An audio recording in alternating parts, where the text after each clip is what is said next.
অথচ আল্লাহ সুবহানাহু ওয়া তাআলা বলছেন তোমরা প্রদর্শনী দিয়ে চলো না, তোমরা ঢিলাঢালা শালীন পোশাক পরে চলো, জাহিলি যুগের অসভ্য নারীদের মতো চলাচল করো না। আল্লাহ সুবহানাহু ওয়া তাআলা তার নবীকে বলছেন আপনি আপনার স্ত্রীদেরকে, আপনার কন্যাদেরকে,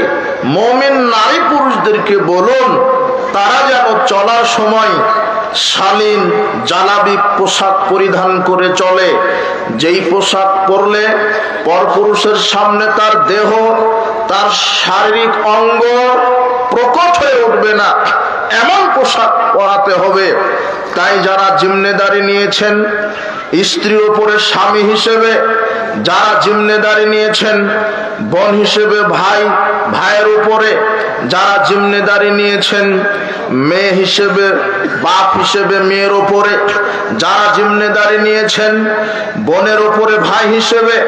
যারা বোনের জিম্মেদারি নিয়েছেন, যারা স্ত্রী জিম্মেদারি নিয়েছেন, যারা কন্যার জিম্মেদারি নিয়েছেন, তাদের এটা জিম্মেদারি হবে যে তারা তার বোন বা তার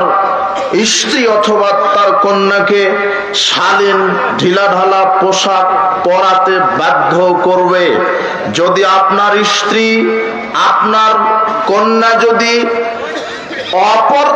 পর্দা না করে চলে, আপনার স্ত্রী, আপনার মেয়েটা যদি উলঙ্গ পোশাক পরে চলে, তাহলে ইসলাম আপনাকে যেই পদবিটা দিয়েছে সেটা হলো